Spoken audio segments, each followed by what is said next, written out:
back to the Checkered Flag Podcast. I am co-host Drew, joined here by Nate. We'll be talking about the checkers and wreckers of the upcoming race, Martinsville Speedway. Iconic racetrack. They call it the paperclip for a reason. Looking ahead right now, we've seen a little bit of the 750 horsepower package. I saw it at Bowman Gray, saw it at Phoenix. This is the first time we're actually going to get to a real short track like Bristol or Martinsville or Richmond. Those are like the notorious short tracks, when it comes to this new horsepower package. So, Nate, what are we thinking about the horsepower package going into this weekend?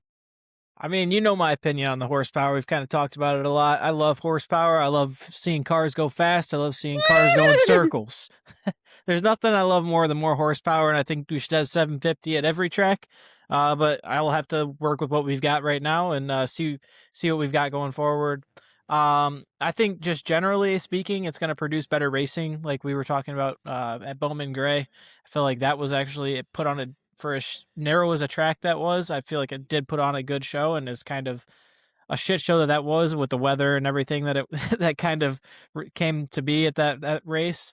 It still produced a decent racing overall, just with that horsepower package. And I think that from what we've seen, nothing really negative has come from this horsepower package yet, so other than Logano not knowing where he was at all last race. So hopefully they are able to get their stuff figured out for this race. But yeah, excited to see more horsepower, excited to see these cars going fast. Yeah, no doubt. And I know this is kind of like the real test to the 750 horsepower package because we've seen it at a road course. We've seen it at some of an intermediate. I call Darlington kind of like a mix between intermediate and mile and a half. We've seen it at all of those racetracks. And now we're going to a short half mile paperclip track. I feel like now is the time where we're actually going to start getting opinions as to whether or not this horsepower package is actually making a difference in terms of the racing product we see on the track. And I think that that's going to kind of go hand in hand with the rest of the races this season. Obviously each track drives differently, but with this new horsepower package, I just feel like, assumptions need to start happening soon because we're getting, more and more into the season, more racetracks with 750 horsepower. I'm really curious to see how it goes at this racetrack, but, we're trying to compare it to Bowman Gray. It's not necessarily a really good comparison considering it was the caution out at Snowman Gray, had a lot of wrecks, I think it was hailing halfway through. You had a little bit of a delay. So, Martinsville, obviously the only thing we're really going to expect up there, maybe it snows, maybe it rains, who knows, but we're not going to have anything in like an extreme circumstance like Bowman Gray was. So, this is kind of like our first impression of this new horsepower package at a short track. So, definitely looking forward to this weekend. But, some other notable things, obviously coming off strong with the throwback weekend. Really enjoyed having DW in the booth, shouting the boogity, boogity, boogity. I'm sure a lot of fans that grew up listening to Dale Waltrip in the booth know that, that brought a huge thing of nostalgia back to them. And, NASCAR and Fox have done a really good job, the last couple of weeks between Phoenix, having, the IndyCar drivers come in, give their little insight. That obviously brought more engagement. Obviously, it was a great weekend for both IndyCar and NASCAR fans. And then, of course, with the throwback weekend, you have some NASCAR icons, in the booth during Darlington. So going into Martinsville, I know for those that have been watching the sport long enough, when we get midway through a run, it starts to get tiring. We get to a lot of commercials, there's not really much engagement. So, what are your thoughts on bringing special guests into the booth and having, guys like Darrell Waltrip back in there for an occasional race? I know we have the big three. We got Boyer, Harvick, and Mike Joy, but, what if we added a fourth in there? Larry Mack, quote unquote. What if we added a fifth in there? Yeah, no, I completely agree with you. I think that there needs to be that spark. There needs to be that electricity in the booth. There needs to be somebody that's, giving the energy, and I just don't feel like that's there right now. Like you say, Kevin Harvick, he provides a lot of insight, but, it's always monotone. It just seems like it's not like he's getting super hyped up for whatever's going on in the race. It's just kind of, he's explaining it. He's getting a little bit intense at times, but it's never anything to where it's like over the top. He's like, this is what needs to be going on or whatever. He doesn't take like any like hot opinions during the race or get really excited when good stuff's happening. I think that, having DW in the booth was something that was electric, and it was something that NASCAR fans needed. It was not something that everybody wanted to see. Everybody needed to see. And I think that as you continue to move throughout, I think Fox needs to keep those guys in the booth for a little bit longer than what they have. I think that's the biggest problem that they've run into right now with bringing in these special guests is they bring them in and they're there for the intro to a little bit maybe into the race and then they're all gone. It's not like they're in the booth for the whole entire race. So that's something I'd like to see if we're going to get these guys up in the booth watching the race and commentating for a little bit. Don't just have him say boogity, boogity, boogity, and then leave. Just have he boogitied out of there. Have him stay in the All right. booth All and right. keep going. Yeah. And I know, I think a couple years ago for the throwback weekend before, everything happened this year, I remember they had 3 different NASCAR icons in the booth. I can't remember who the first one is, but I know they had Bill Elliott for the second stage, and then they had Dale Jarrett, who used to be a commentator for NASCAR in the third stage. So, throughout the entire race, you had people in the booth the entire time. Whereas, we go into this year's race at Darlington, we only had DW for the first like 30 laps of the first stage. And, obviously that sucked because everyone loves Darrell Waltrip. They love the excitement that he brings to the booth. And, we've been missing that the last couple of years. And I've been very vocal about that myself. But, I will say the best way to compare Kevin Harvick to someone is Dale Jr., just in terms of the insight. I think that if Kevin Harvick had the excitement that Dale Jr. had, we'd see a lot more, excitement in the booth, a lot more people complimenting Fox and what they're doing in terms of their broadcasting and stuff. But right now, we're just kind of flatlining in terms of, the overall production of Fox. And, it's definitely something that, will be looked at after, I can't remember what race they'll be done at. I know it's sometime midsummer, I think around San Diego time or maybe a little bit before that. We'll see a change in the booth, but, for right now, obviously we're kind of at a stalemate when it comes to the broadcast and the production. So, we'll see what happens down the road, but, enough talking about, horsepower, enough talking about, the broadcast itself. Let's talk about the drivers themselves. Going into this weekend, we know how dominant these 4 drivers are, and that's Christopher Bell, William Byron, Ryan Blaney, and Denny Hamlin, the powerhouses of Martinsville. And we've seen that the last 5-6 years. Those guys are more than likely to win a race. So who are we liking out of those 4? Yeah, I mean, for me, I guess if we're saying like who we like out of the 4, my number one I would say is probably Denny, just because I feel like he's been very consistent at Martinsville over the course of the last few years. I do also like Christopher Bell and all the Toyotas right now because I don't think you can't like the Toyotas right now with what they're bringing to every race.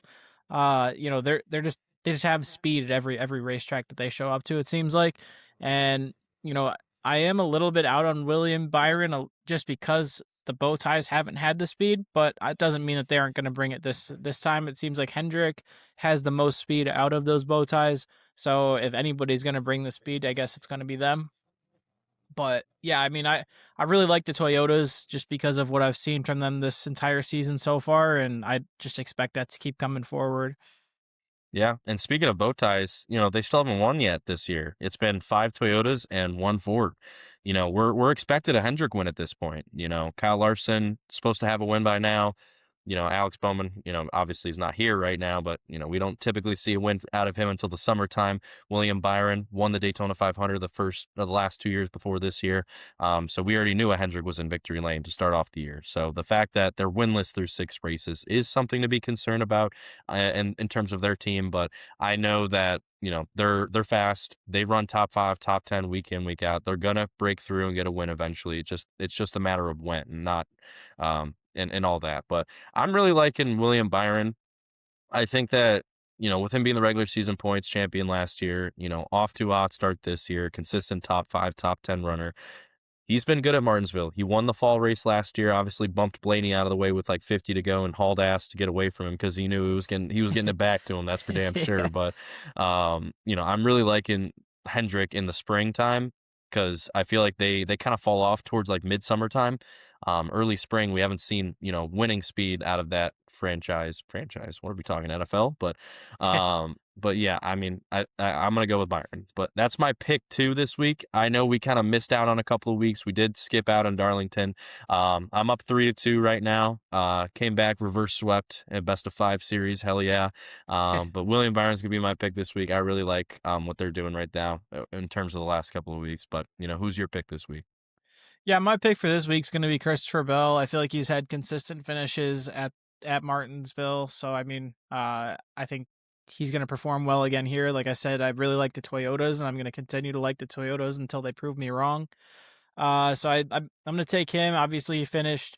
It looks like the spring race he finished second, and then the fall race he finished in seventh place. So last year, 2 top 10 finishes. Can't really ask for a whole lot more than that, except for a win out of Christopher Bell. I'd like to see him get that 20 car into victory lane.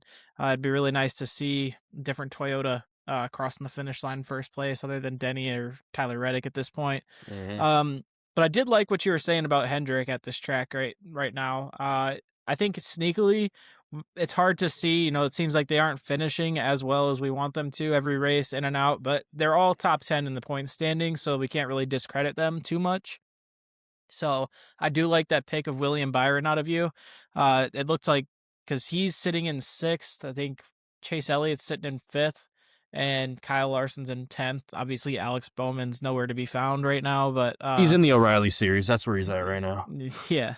So I mean, at the end of the day, those 3 drivers, they performed well here. I mean, last year, I think, what was it? It looks like Chase and Kyle Larson in the spring race finished 4th and 5th, and then Byron obviously won the fall race. So obviously, I think the Hendrick cars are going to bring the speed, and Chase Elliott got 3rd and Kyle Larson got 5th. So they got all top 5 last year in the fall race. So I mean, we're going to see speed out of these guys. I think it's just a matter of time before they figure out that nose, and I think we're kind of closing in on the time that we're going to see that nose really get figured out with the Chevys. I think just based on what we've seen timeline wise with Toyota and what we saw with Ford when they reimagined their body, they were obviously quicker than Chevy, but also when the Gen 7 car came out, Chevy seemed like they were the slowest to actually catch up to everything. So not surprised that they haven't caught up to it quite yet, but I do expect them to start performing a lot better these next couple of races. 100%. And the bow ties are going to get in victory lane, guys. Like, we don't need to panic right now. We're 6 races in. Obviously, Toyotas are dominating right now, but Chevy is going to. We're going to have a lot of Chevys in the chase. And looking at points right now, I believe we have. I'm not gonna say that. I almost just said 6, 7, but we should have. It's a decent amount of Chevys that are in the top 16 right now. So definitely something to look for. But the fact that we haven't even brought up Tyler Reddick yet is kind of upsetting. Just because.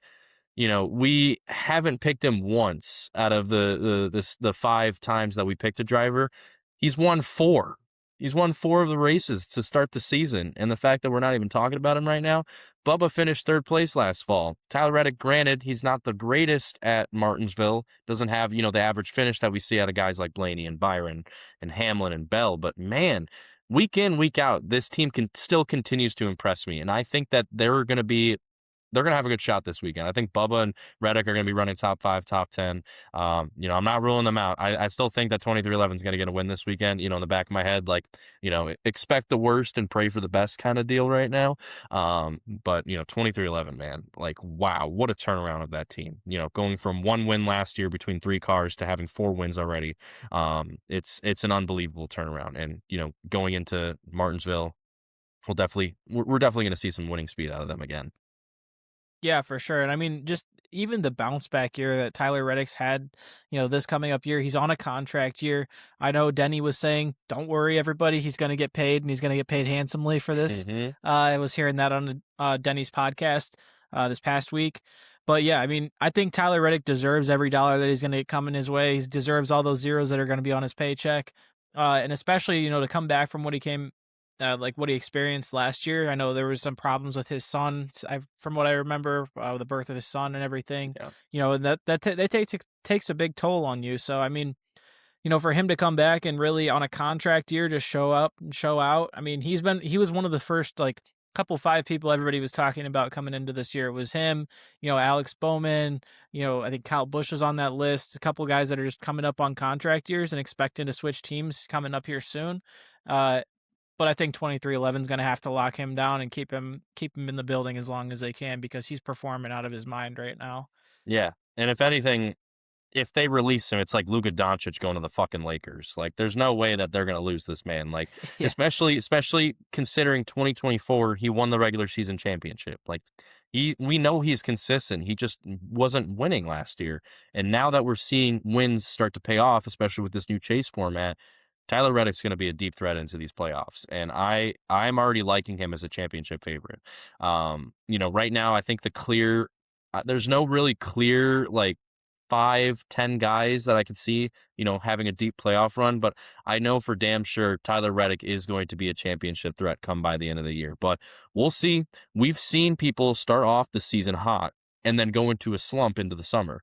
That's what we saw with William Byron last year. Obviously, won at Iowa in the middle of August, but that stretch from early May to end of July, I mean, he was not having the greatest of finishes. So we may see a slump come out from Tyler Reddick, but at this point, he's got enough points to have a cushion and be comfortable with where he's at right now. So definitely going to be something to look at this weekend. But, let me know what you guys are thinking. Who's your pick to go to this weekend? I know I told you Bell, Blaney, Hamlin, Byron, those are going to be your 4. If you don't pick any of those, you're an idiot. But, I'll stay impartial to that. But, any final thoughts before we're going into Martinsville? Yeah, I mean, not really much for me. I'm just excited to see this horsepower package, really on full display, coming up here this weekend. Just really getting to see what we can expect moving forward. Since this is kind of the track that this horsepower package is designed to cater to.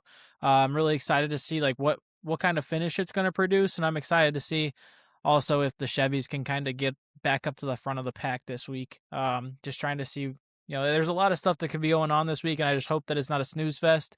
Like you were saying, halfway through the race sometimes it just turns out that this just race does become that kind of a snooze fest.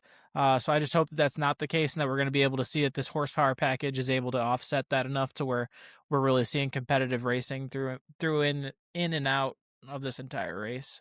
Yeah, and I will say we've kind of had a couple snoozers the last couple of weekends. So, these are the traditional NASCAR tracks. Like if you're a NASCAR fan, you're going to tune in and watch the entire race. But if you're a casual fan, not really into the sport that much, they're starting to lose interest now, especially after these last 3 races. Granted, Phoenix was a crash show.